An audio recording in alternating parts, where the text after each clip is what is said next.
Sahabat Pijar TV, terima kasih sudah klik video YouTube ini. Kiranya kebenaran firman yang saudara dapatkan menerangi kehidupan saudara. Untuk mudah menyaksikan video-video lainnya dan mendapatkan update dengan cepat, klik subscribe. Jangan lupa, berkat Tuhan jangan disimpan sendiri. Klik tombol share di bawah dan bagikan video ini ke sebanyak-banyaknya orang yang saudara kenal. Salam terang bagi Indonesia.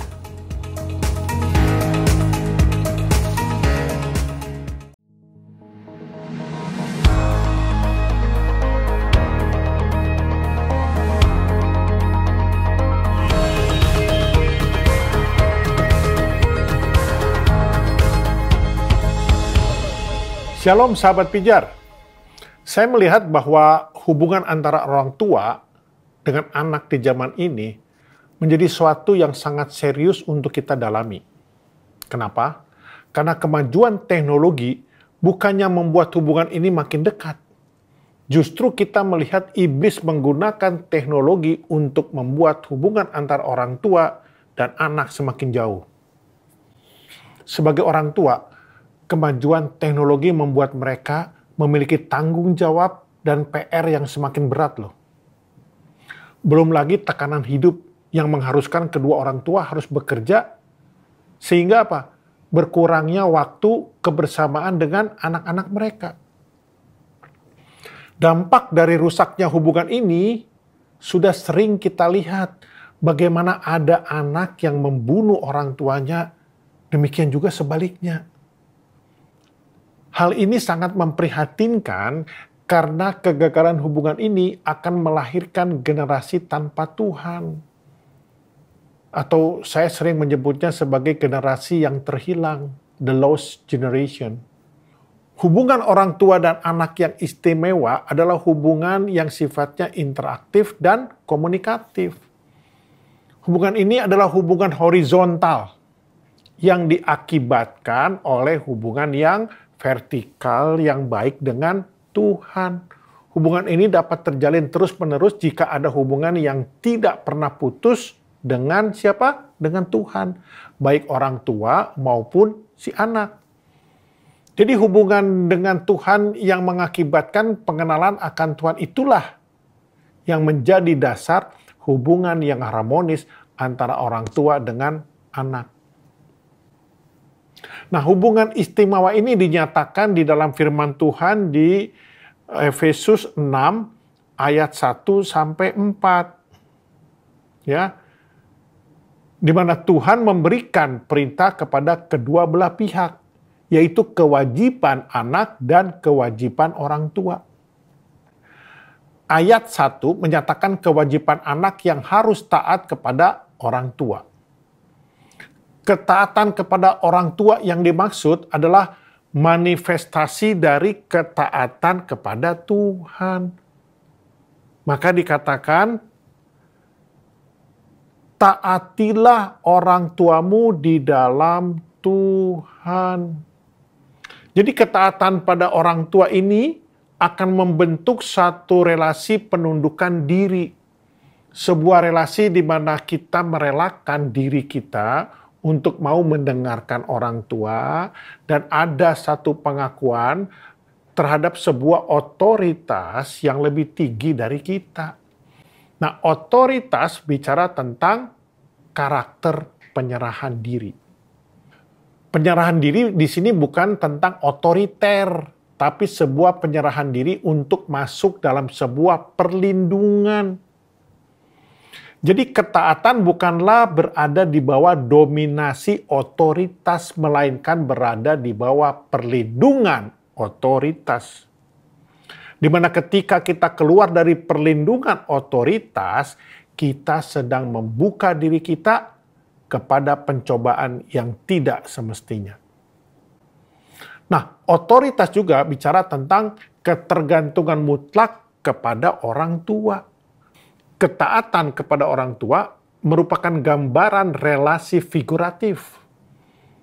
Ketika seorang anak diharuskan taat kepada orang tuanya, itu karena orang tua kita masing-masing merupakan model yang sesungguhnya di dalam Tuhan. Bagaimana orang tua kita hidup? Maka begitulah seharusnya kita hidup. Orang tua harus menjadi figur bagi anak-anaknya dalam konteks takut akan Tuhan. Nah, tadi di atas saya sudah jelaskan kewajiban seorang anak kepada orang tua. Sekarang kewajiban orang tua kepada anak. Nah, sebagaimana anak harus taat kepada orang tua juga diperintahkan untuk tidak membangkitkan anak-anak untuk menjadi marah dan kepahitan dan kecewa. Mereka harus mendidik anak di dalam takut akan Tuhan. Maksudnya begini, sebagai orang tua, kita tidak boleh menyalahgunakan otoritas yang Tuhan berikan kepada kita sebagai orang tua. Jadi orang tua jangan memberi perintah yang tidak sepadan dengan tingkat usia anak. Juga jangan memperlakukan anak secara keras dan kejam. Atau mungkin ada orang tua yang punya pilih kasih dan memanjakan. Bahkan ada yang menindas ide atau kreativitas anak di dalam berkarya. Atau kadang orang tua memberikan sindiran atau ejekan yang pada akhirnya akan membangkitkan kepahitan. Kadang juga orang tua sering menyalahkan dan tidak pernah memuji. Bahkan ada orang tua yang membuat janji dan tidak pernah menepatinya. Dan juga ada orang tua yang meremehkan persoalan-persoalan yang bagi anak merupakan hal penting. Cobalah hai orang tua, hati-hatilah akan hal-hal seperti ini. Orang tua harus membangun komunikasi dengan anak yang didasari dengan kasih Kristus. Jangan sampai engkau kehilangan anakmu gara-gara tidak mau berkomunikasi. Bertindaklah bijak dalam menyikapi perkembangan zaman. Orang tua tidak bisa lagi menggunakan metode yang sama dengan apa yang mereka dapatkan dari orang tua mereka. Kita tahu perkembangan teknologi telah banyak merubah budaya, merubah cara berpikir, yang pada akhirnya merubah cara orang tua berkomunikasi dengan anaknya. Sebagai contoh, cara komunikasi saya dengan orang tua saya dulu jauh berbeda dengan cara saya berkomunikasi dengan anak-anak saya di zaman ini. Hubungan yang rusak akan menciptakan kehidupan keluarga yang tidak harmonis karena tidak ada komunikasi yang interaktif antara orang tua dan anak. Dengan kemajuan teknologi, anak yang tidak memiliki hubungan yang harmonis dengan orang tuanya akan pergi mencari informasi di luar rumah loh. Dan umumnya mereka akan mendapat informasi yang salah. Sikapilah perubahan zaman ini dengan bijak dan mintalah hikmat Tuhan. Sebagai seorang anak harus taat kepada orang tua. Sebaliknya orang tua harus mengasihi anaknya dengan jalan mendidik mereka dalam ajaran dan nasihat Tuhan.